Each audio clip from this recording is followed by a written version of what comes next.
We're underway. We'll call the Village of Ashwaubenon Public Works and Protection Committee for Tuesday, May 7th, 2019 to order. Roll call, please. Ken Bukowski. Here. Mike Malczewski. Here. Joanne Euclid. Here. John Conhorst. Yes. Allison Williams. It's customary to recite the pledge. I pledge allegiance to the flag of the United States of America and to the republic for which it stands, one nation, under God, indivisible, with liberty and justice for all.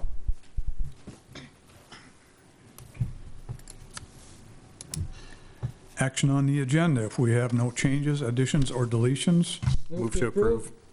Second. we have motion and a second to approve the agenda as presented. All in favor? Aye. Aye, motion carries. Action on the minutes from the Public Works and Protection Committee, regular meeting March 5th, 2019 at 5:30 PM. I don't think I was here, was I? Oh, yeah, I was. Nope. Move to approve. Second. We have motion and a second to approve the March 5th meeting minutes. All in favor? Aye. Aye, motion carries.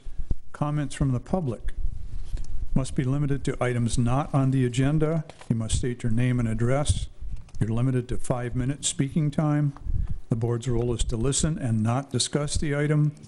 Personnel issues cannot be discussed, nor individuals' names. The board is not able to take action at this meeting. Do we have any members from the public?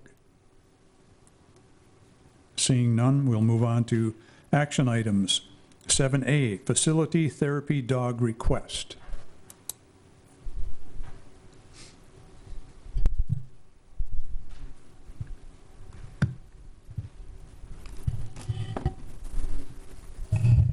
Good evening.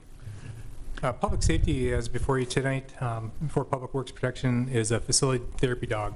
I know I've been before the board before for canine, and I just wanted to differentiate that this is a completely different service dog that we're talking about here. Officer Jeff Everts, he's our school liaison officer, and he's been in the school how many years now? Two.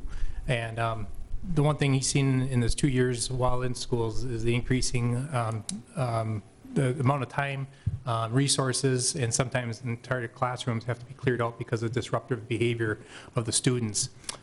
So in looking into this, looking at different programs, whatnot, Jeff has discovered in the state, Menasha has it, and up Wausau, and it's become more and more popular, and De Pere has one, is a facilities dog and a therapy dog, more or less, and bringing this into an environment and to de-escalate kids that are out of control, or better yet, is that there's just a calming effect within the school hallways. The dog is much like a canine, where it would be assigned to Officer Everts. With that, the dog is in training for up to a year before Officer Everts would get joined up with the dog, and then there's a 2-week training period down in Ohio for certification. Unlike a canine unit, which probably has a service life of 7 years, the therapy dog could be up to 10 years. And during that time, if Jeff were to be promoted or retire, not a lot of that going on, the dog can be retrained. It's go through the 2-week program for the dog to be trained up with the next school resource officer on that end. Yearly, there's a one-day recertification, which you'd have to go down to Illinois, I believe. Yes. To go for a one-day recertification period of time. And what public safety is requesting is that this be a joint effort between the Village of Ashwaubenon and the school district, much like we split the resources of our school resource officer. What public safety is requesting tonight is to start the application process.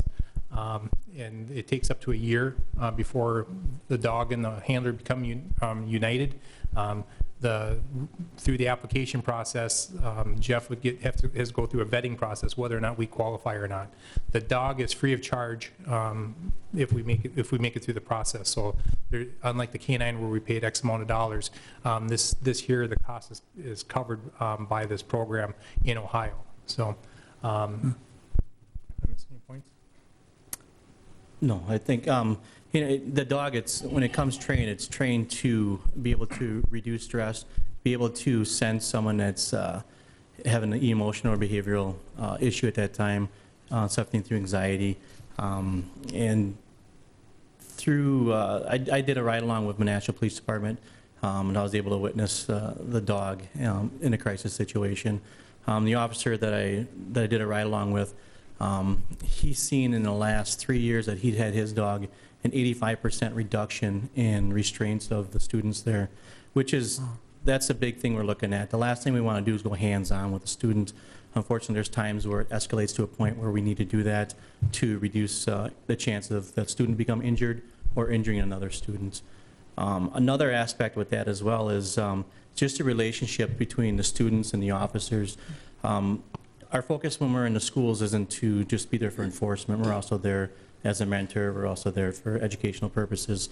And just by being an officer, there's a wall that's put up there that a lot of these kids are afraid to even just approach us. We wear a soft uniform, so it's a little different. I got a polo and different pants and things like that, but they still see me as a police officer. When I spoke to the officers in Wausau, they said that from day one when they brought that dog in there, students would just keep coming up to them all day long and just start conversations, and they're building relationships that way. The 2 years I've been in the school, I've been focusing on quite a few students, but I've only really been able to establish that relationship with a handful of them, because each time you try to reestablish that relationship, there's still that wall there. You need to break that wall down before that relationship's established. I believe that this facility dog is going to be an excellent tool to be able to remove that barrier from the beginning and be able to start just focusing on those relationships immediately. And this facility dog, Jeff primarily works at the high school and down the middle school, but if there were an emergency or a rise at any of the schools, he would go to the scene, whether Cormier School or Valley View or anything like that. So he'd be right now, Jackie and Jeff back each other up already. So, I mean, he'd be already en route with this resource to deploy, not deploy, but to come to the scene with him. So, and it would not hinder. Jeff does transports to the juvenile facilities with the kids right now, and the vehicle will be set up with a cage, and so the dog in fact can ride up in the front seat while the student's being transported in the rear seat. So we're following the policies and procedures of the department that way. What's the annual cost? Annual costs, we're looking, the overall package, we're looking about $5,700. And then splitting that between us and the school district, we're looking about $2,850. So the biggest cost that's involved is the stipend, which it's the same stipend that we have to pay the canine handler, and that has to do with federal laws, because on their off time on weekends, they're carrying and maintaining the dog, because the dog goes home with them at the end of the workday and stays with them on the weekends and whatnot. So it wouldn't transfer to the next school service officer if you couldn't control the dog for that day, if you were off or on vacation or something? Yeah, I mean, this dog is very docile, unlike our German Shepherd, where, one owner and one dog. This dog would be very easy, adaptable, move on vacation or so forth. We wouldn't have to go through when Ollie's handler's on vacation, when they have to get special handlers or put up at a special boarding place. Okay. So this dog isn't going to flip-flop between the two? No, it'd be assigned, because Jeff will go down for the 2-week school and learn. The dog has a year to learn 40 commands. He has 2 weeks. So I volunteer in a facility where they have a lot of therapy dogs, and it's amazing what they do to bring down the stress level. I think also to address your question about when I'm not there for the day, what we do as school resource officers is we take our vacation around the school year. So when school's out of session is for winter break or spring break or summer break, that's when we take our vacation time. Well, I used to frequent a college bar that had a dog, and it was amazing how calm people got instantly when they came in the door. Well, I don't want to be a penny pincher, and Officer Everts, I'm sure you're doing a great job. I don't know you personally at all, so what I'm going to say is not personal. I'm skeptical. My kids haven't been in school in a long, long time. And I understand what really hit me was the part in the green sheet which talked about school choice and the difficulties that can cause you, students coming in who don't live in this community, and that can add, I'm sure, stress to your job. Yes. And everyone at the schools. I'm willing to give this a try, but the one thing, I have a problem with the stipend. Not with the stipend period, but with the amount. I could go for half of that, $75 a pay period, but $150 a pay period, I have a problem supporting that. And again, it's not personal. It's not personal at all.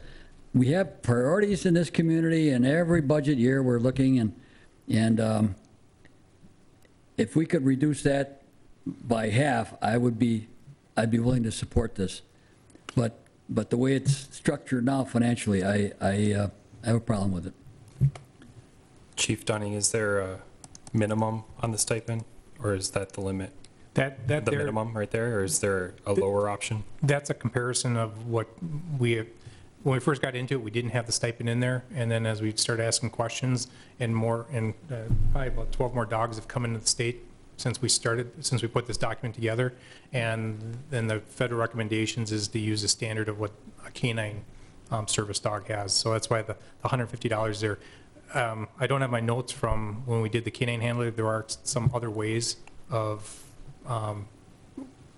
compensating the handler, but they over time, I know when we studied it, that's with like Green Bay PD and the Sheriff's Department, that was the general consensus is $150 a pay period. Granted, that dog's to a higher level and all that, and that's something we can go back and investigate to see what the therapy dog handlers, what their stipends are. I'm not too concerned about the cost. I just wanted to make sure if you had mentioned that there is a requirement to pay a stipend. I didn't know if there was a minimum involved, and if that was it. Yeah. My wife is a kindergarten teacher, and I hear about the stories that she deals with on a daily basis of just EBD and some other concerns in her classroom, so I would fully support this, and thank you for bringing it to us. My wife is a lifelong professional special ed person. I understand what goes on in the classrooms today. And I would agree. I actually have a canine good citizen certified dog, so I totally know the need of it out there. So not as good as a therapy dog, but he's a step below. So. You know, and the behavioral of the kids. I mean, as more kids are being mainstreamed into the classroom, and I mean, there's a lot of medications. Sometimes the medications work, they're not working, and I think I would say we've been lucky that our officers and more importantly the school district officials would have to go hands-on, because some of these kids are hurting themselves. It's not that they're acting against someone else, but trying to get control. And built into these schools are soft rooms, so they have these cooling off periods on that. So I think anything that we can do to mitigate the word of workman's comp, something like that. But I think this is going to be a great resource. It's going to be a calming effect of kids that may be triggered before they go off. But someone who does go past that threshold, this is a resource that we can intervene with. Boy, after hearing all of you, I feel like Scrooge now. You can vote yes at the then. end. I'd like to go ahead and make a motion to approve the request in front of us for the facility therapy dog. Send this to the village board for approval as proposed. I'll second that one. Okay, we have a motion and a second to move the facility therapy dog request to the village board. All in favor? Aye. Aye. Opposed? No. 1 no. Motion carries. Goes to the village board. Thank you. Thank you. Good luck. Action item- Good luck. If it goes through the board, good luck. Hope it works. Yep, and we still have to work through the school board as well. So Yeah, I meant to ask, could I ask, are they with us? You've had discussions with them, I presume? we've had some very broad discussions, and I says, well, I like to get it out of my house first before Okay. before we go on. But and that's things if we have to go through committee before it goes before the school Okay. board itself. So All right. Yep. Okay.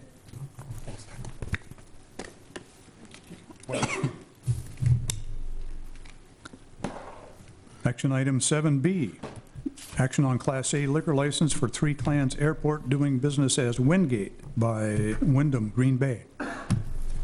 Mr. Clerk. Good evening, Mr. Chairman, committee members. Before you is a request for a Class A liquor license for Three Clans Airport, doing business as Wingate.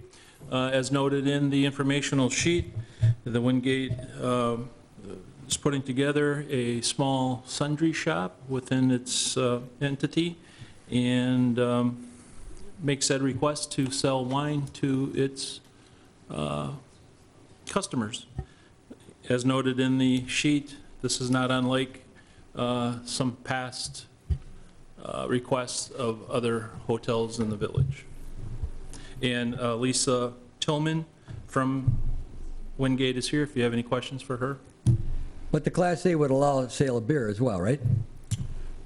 The Class A liquor is to sell packaged wine only.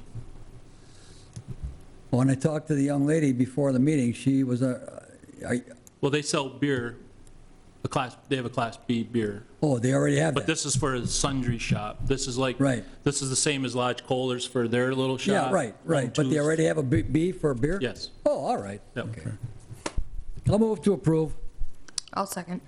We have a motion to, and a second to approve the Class A liquor license for Three Clans Airport doing business as Wingate by Wyndham Green Bay. All in favor? Aye. Aye, motion carries. Thanks for being here. 7C, action on Class B beer, Class C wine license, Breakout Green Bay LLC doing business as Green Bay Escape.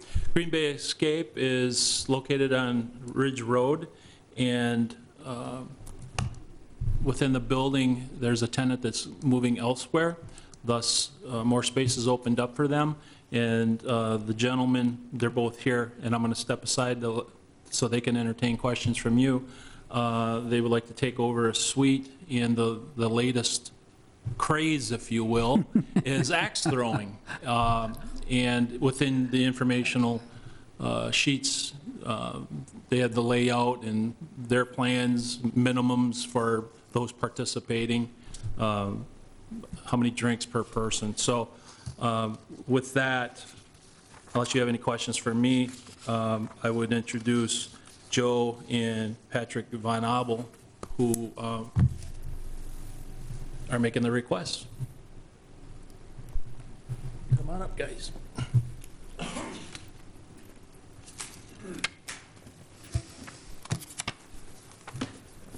Hello. Howdy. Hi. Enlighten us. Well, thank you for hearing us tonight. We at Green Bay Escape will, Breakout Green Bay is just our kind of LLC name, but Pull Green Bay Escape. pull that mic close to you, will you? There you go, thank you. Sure. Green Bay Escape will celebrate its 3-year anniversary May 19th of this year. And Joe and I are partners there with one other minority partner. And we are also partners in an operation called Badger Sports Park down in Appleton. And we'll celebrate our 26th anniversary there also. So I'm glad I started when I was 12 years old. So at Green Bay Axe, this is, we like to say a fad and not a craze. It sounds like somebody that's crazy. But we've been in the entertainment business for a long time. New things do come out. And this is something that we think fits very well with what we do at Green Bay Escape, from how we market, who we market to. It fits our team very well. It's physically in the same building, so it makes a lot of sense for us. And you know, we're happy to answer any questions that you may have. I certainly can take you through this, but I think you have the sheet in front of you with the details on you know, the logistics of it. You know, there's 4 lanes. It's a 90-minute experience. This is going to be different than somebody opening a bar that's got axe throwing. This will be like our escape rooms where it's booked online. People are going to arrive 15 to 20 minutes early. They're going to get a little briefing. They're going to start, and then 90 minutes later, you know, we can't force them out the door, but the theory is that, you know, thank you guys for coming out, and they can head over to Anduzzi's or wherever they want after that. So it's destination-based entertainment where they book ahead of time. There's not people sitting around waiting for lanes to open up. You know, that'll be done a couple days ahead of time. What else? Well, the lanes are enclosed physically, so imagine, you know, stepping into a kind of a box, if you will. The top is going to be chain link fence. The sides are going to be chain link fenced with just a frame of 6 by 6 lumber. So when you're actually in the process of throwing, you are throwing forward at a big target, and there's nowhere for the axe to go except into this. It's 12 feet high by 4 feet wide. So there's not going to be, I'm sure some of you have seen the video online of the girl dodging the axe. And it's actually been a really good learning point for the industry.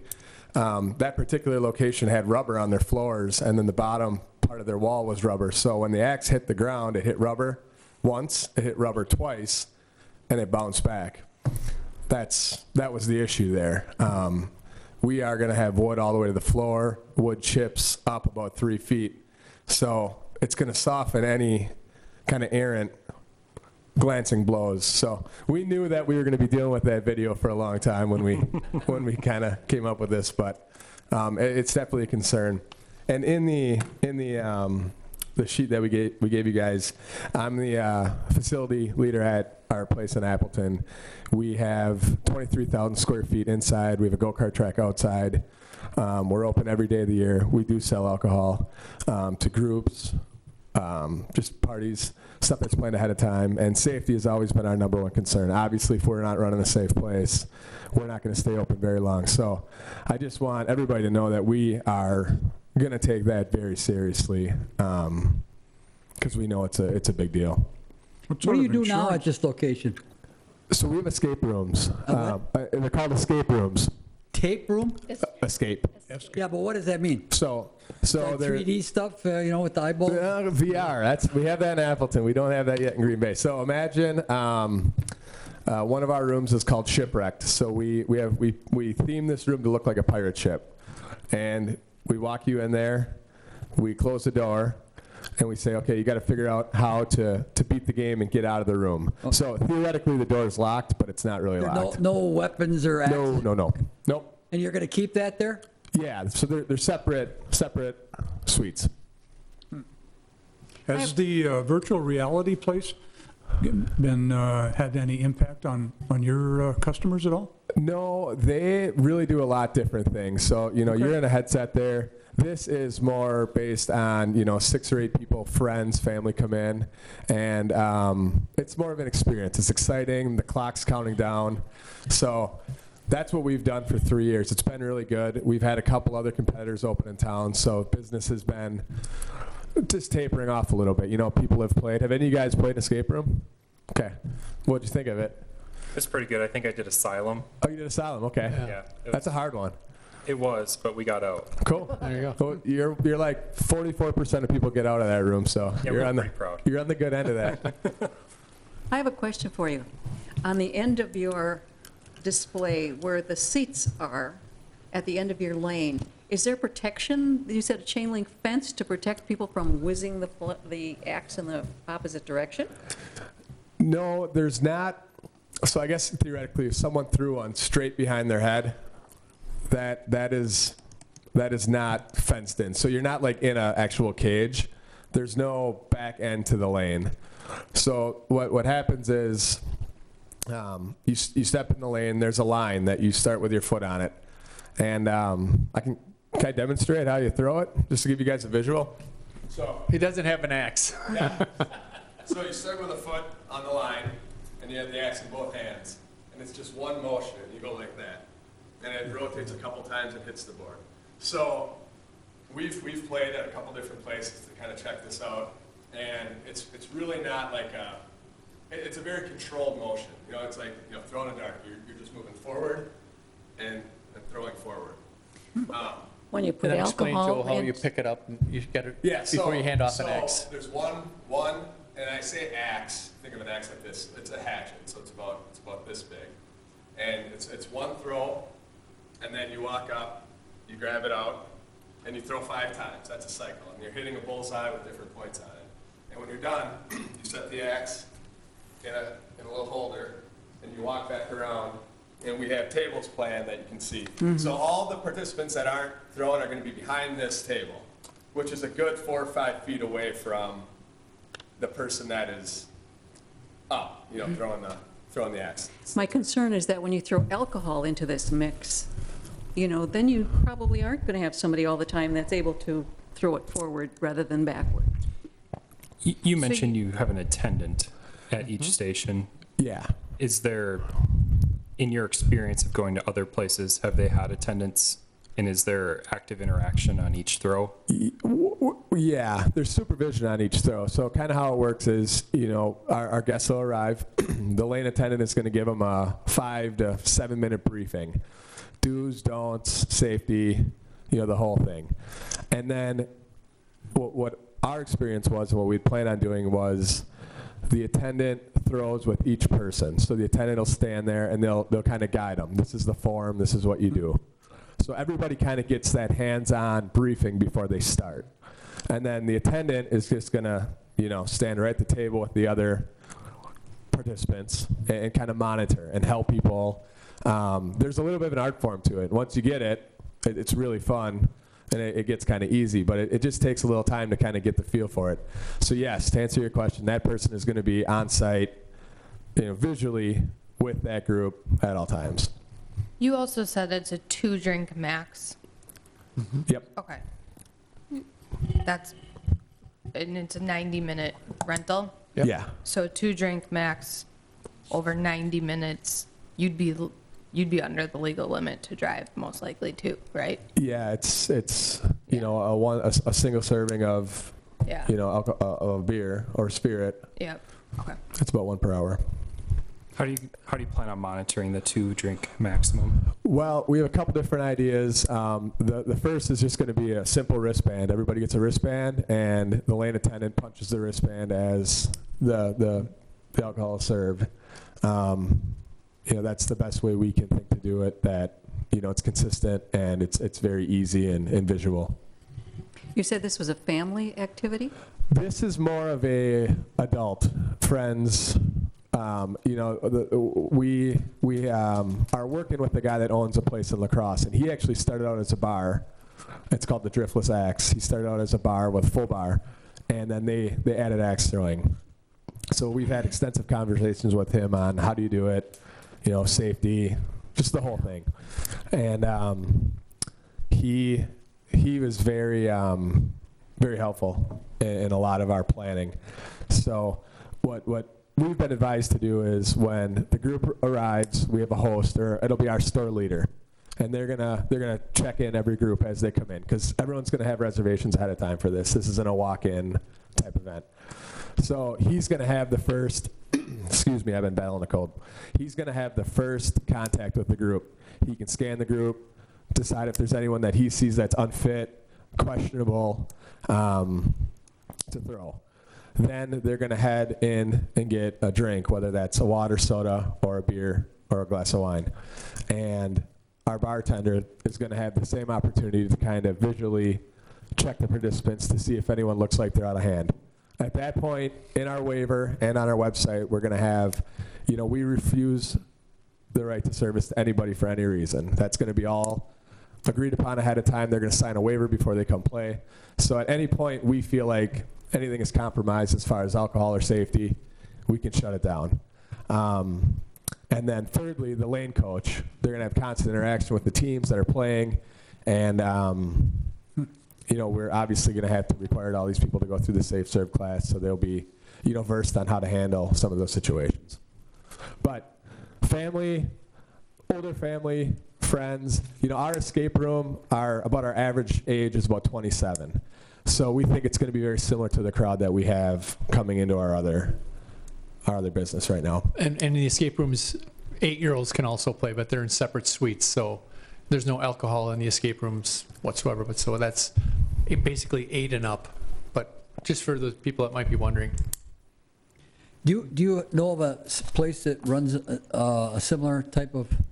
Yeah, there's a store in Waukesha, Wisconsin that just opened that has escape rooms and axe throwing, and they have a full liquor license.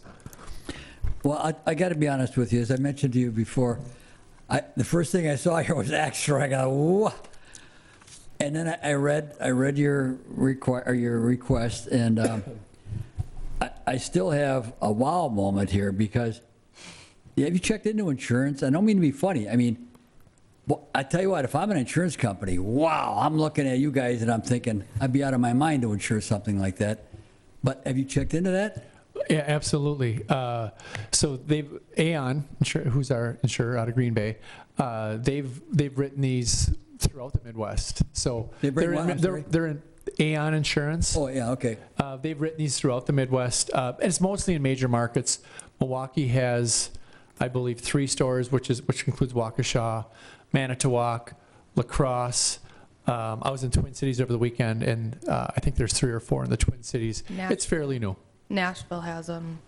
Yeah. Yeah, Wow. I like the idea.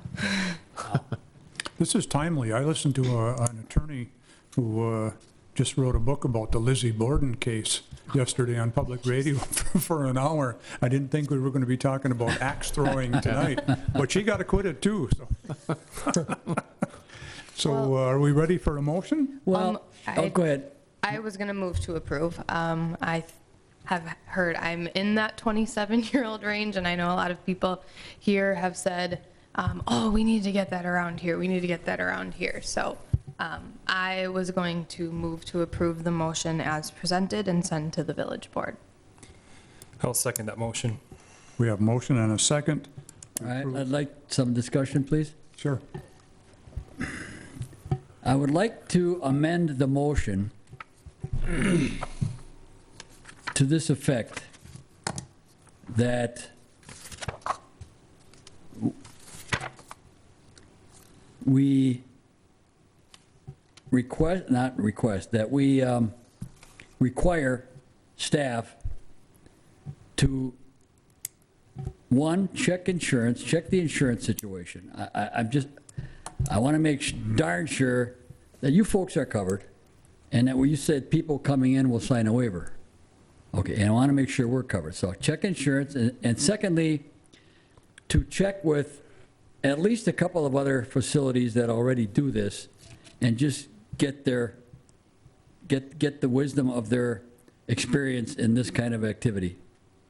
So that's how I would amend the motion. Ken, are you saying our staff? Yes. Okay. The maker of the motion has to approve the amendment. Just why would our staff look into insurance? Make sure we're covered. I mean, if we give this license and somebody gets an axe in the head, you don't think they're coming after the village? Mm-hmm. Absolutely. Liability. I'll amend it. Okay, we have a motion with an amendment to approve that includes village checking insurance and a waiver, and checking with other facilities. All in favor? Well, Aye. Aye. did he have to back the motion, or back the second? Oh, that's right, yeah. Yeah, You're- I will. You can approve the amendment? Okay, so we're back to action on a Class B, Class C wine license for Breakout, Green Bay LLC, doing business as Green Bay Escape, with the provisions as iterated. All in favor? Aye. Aye. Aye. Abstentions? Motion carries. You know, we want new businesses in this community. We always have. No. Oh, And- we have one no. Oh, one no, okay. And we're not trying to stop your business, but I just think this is something that is new. It's very new. And you're talking to an old guy here. I still have a flip phone. And I got to be honest with you, what Janice asked about was my first concern. The people in back, you're covered from floor, sides, and ceiling. The people in back was my first concern, Janice, was the same as hers, that, and God bless you for your people who are going to work for you, but you get somebody coming in who's already had a beer. You may not know it. Now they're going to have 2 more. All of a sudden, one of his buddies says, "You SOB." He turns around and he whips that axe at him. That's what got me nervous, the first thing that I thought of. So I don't know if you can arrange, you can't arrange to protect everything, you just can't. I understand that, but that's what bothered me to start with. Now, this has to go to the village board, so I don't know where it's gonna go there, but, and just so you know, we're not trying to stop your business, but boy, we just had, this is very unusual. Valid questions.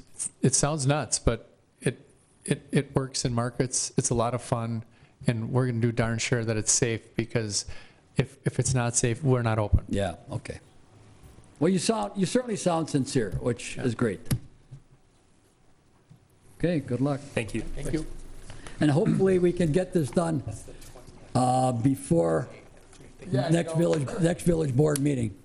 I've been in contact with a couple different operators, so if I don't know who, we can help. If you want to write them down before you leave, and I'll email them the packs. that'd be great. That'd be great. So I can facilitate some of those conversations for you. That'd be great. Who's the owner of the one in La Crosse? Do you happen to know? Toby Farley is one, Okay. and then his partner, I don't remember, but Toby Farley's our Okay. contact there. Thanks. Now, we will meet the board meeting, Mr. Chairman, May 28th. Yeah. The village board meets May 28th, and if we can take care of these two things, that's when it'll come up. Okay, So- we'll work with Pat right away. It'll be in the packet. And you will, Mr. Clerk Treasurer, you will check with our village attorney to check on the insurance? Thank you. He'll hear from me at 8 a.m. Thank you. Thank you. Just what he wants to hear, alcohol and axes at 8. There you have it. Action item 7D, action to extend the licensed premise for the bar, Holmgren Way, doing business as the bar. As noted on your informational sheet on July 27th, the bar plans a special event entitled The Bar's Backyard Barbecue. And presently with their Class B license description, it only reflects usage on Packer game days and UW Badger college football games. So we'd like to extend the premise for that singular day. Joe Zarin of the bar is here to entertain any questions that you may have for him. Boy, this sounds awful tame. I don't know if they do, but come on up, Joe. I don't know if you want to explain what's going on with the lots and. Yeah, we're going to throw axes. I'm just kidding. We are just looking to build off of kind of what used to happen up at Lambeau Field, then they moved it over to the fairgrounds, but on a smaller scale. So the Kansas City Barbecue Association still holds their barbecue competitions, and they're very competitive. They draw people from all across the Midwest. So we're looking at, we called it the Backyard Barbecue Competition, because we want people that think they know how to barbecue pretty good in their backyard to come out and test their skills against other people of similar abilities. The one thing that may make it a little bit of a bigger event is we didn't want to be the ones to sanction it, because we like the barbecue, but we don't know all the rules with barbecue. So we sanctioned it with the Steak Cook-Off Association, which is SCA. So they're going to come in and kind of oversee the judging and the barbecue aspects of it. But what we're looking or asking for, I guess, is we are going to have our tent up like we do for a Packer game, and we're going to serve beer and alcohol like we do for a Packer game, which is already approved in Green Bay, but our tent crosses the line. So we were just looking for permission to add that one day to our existing list of days. There won't be any difference in the actual dimension of the extension, and it'll be the same as it has been in the The past. tent will be in the same spot. Okay. This is again the one that they cross the street to get to it? No, they don't cross the street. It's because our building and our liquor license is in the city of Green Bay, but all of our parking is in Ashwaubenon. Well, not all of it, but the majority of our parking lot is in Ashwaubenon. So in order for us to put up our tent, it crosses the lot line, or the city line. I see no issues with this. I'll move to approve. Second. We have a motion to approve and a second for Class B beer, Class C wine license. Oh, no. Extend the licensed premises for the bar, Holmgren Way, doing business as the bar. All in favor? Aye. Aye. Opposed? Motion carries. Thanks, Joe. All right. See you in a couple weeks. Yep. If you need an extra judge, I mean, keep me in mind. I'll send you the information. 7E, discussion and possible action to amend premise description Green Bay Moose Lodge number 801. As noted in your packet, the informational sheet, the Moose Lodge would like to add 55 feet by 25 feet for an area up front of the building for people to enjoy the summer-like weather at some juncture outside the door. This was passed along to zoning. They have no issues with what's before you. Nick, is it Schmieder or Schmeider? Schmieder. I was right the first time. He's here on behalf of the Moose Lodge if you have any questions for him. This is essentially setting up barriers reflecting like a patio area where alcohol would, well, for smoking purposes, and alcohol can be utilized in this area. And there would be signage reflecting no alcohol past this point, that kind of thing. So, And this will be run for a certain amount of days, number of months? well, probably just the summer months, but it's just to amend their premise at this time. It's no different if like I started a place and I wanted to open up a patio, same kind of scenario. I'll move to approve. Second. We have motion to approve and a Just a second. question, this is going to be fenced?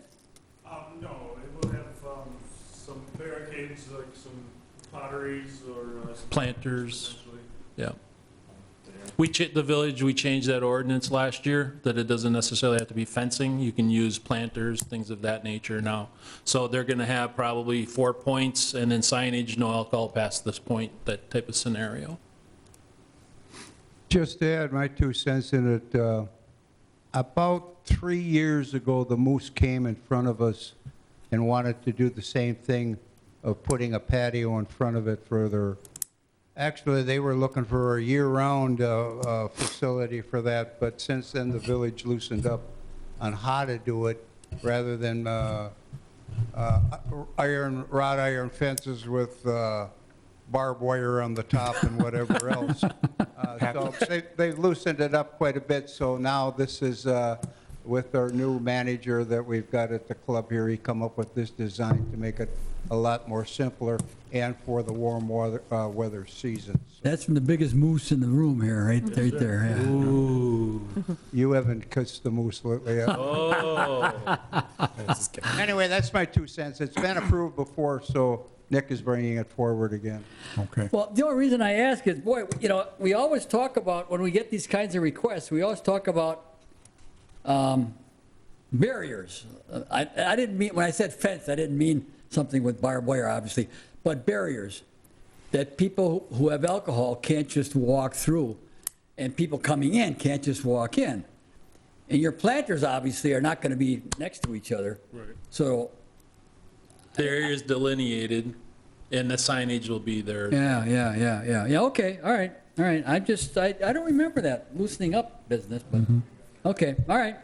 We have a Right. motion and a second to approve the premise description change for Green Bay Moose Lodge number 801. All in favor? Aye. Aye. Opposed? Motion carries. Thank you. Thank you. You bet.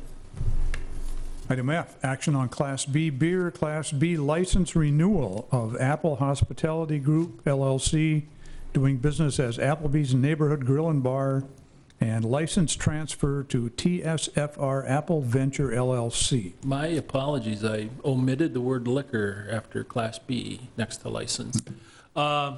This is Applebee's. Apple Hospitality Group owns this Applebee store. However, they are selling to another entity, TSFR, Apple Venture, who also has Applebee's in various areas.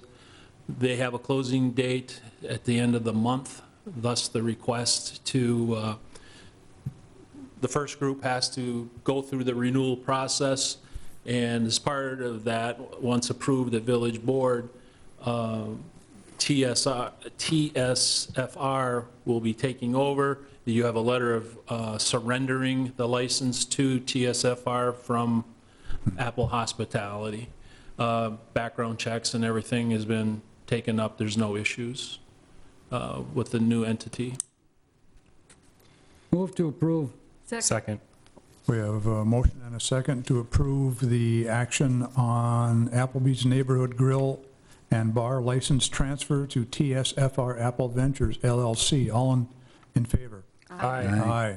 Opposed? Motion carries. Item G, action on 2019-2020 retail alcohol license renewals. Before you is a listing of every liquor license holder but one. They'll be before you in June, the one. Not a lot of movement, not a lot of changes from last year's renewal time. Things of note, I would just add, Who Hot is changing from a Class B beer, Class B liquor license.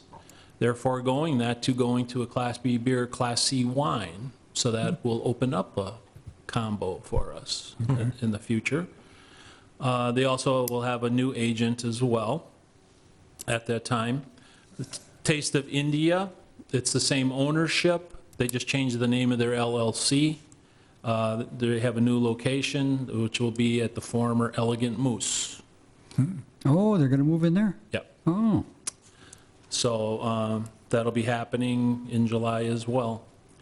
And the other things of note, there's new agents for Rolls, Wingate, you met Lisa Tillman this evening, Buffalo Wild Wings in Old Chicago, and everything checked out with the agent background checks. And then the only other thing for the Moose Lodge, in addition to what was requested now in this licensing period, they would like to have the opportunity to, right now, part of their description, we changed it a few years ago for their family night where they can use the entire lot. They would like to be afforded the same opportunity as the Anduzzi's and the bars and the stadiums of the world, and would like to utilize it for Packer game days and Badger football games as well.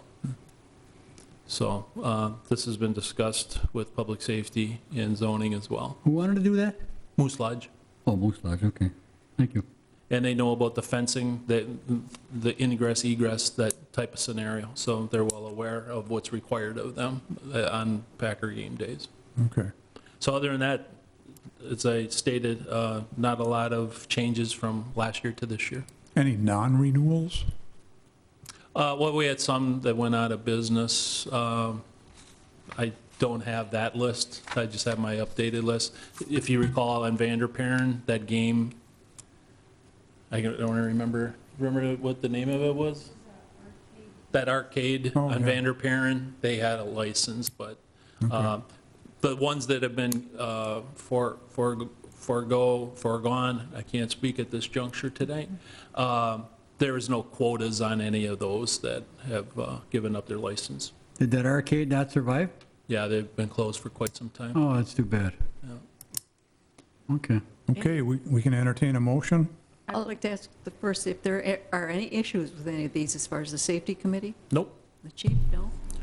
No, I've talked to the chief on these items, and we do background checks on every new director for any of these entities, as well as obviously the agents as designated by law. Move to approve the 2019-2020 retail alcohol license renewals contingent upon all fees and outstanding indebtedness to the Village of Ashwaubenon. Second. We have motion and a second approving the 2019-2020 retail alcohol license renewals with Contingent upon all fees and outstanding indebtedness. with that added to it. to All in the Village of favor? Ashwaubenon. Aye. Aye.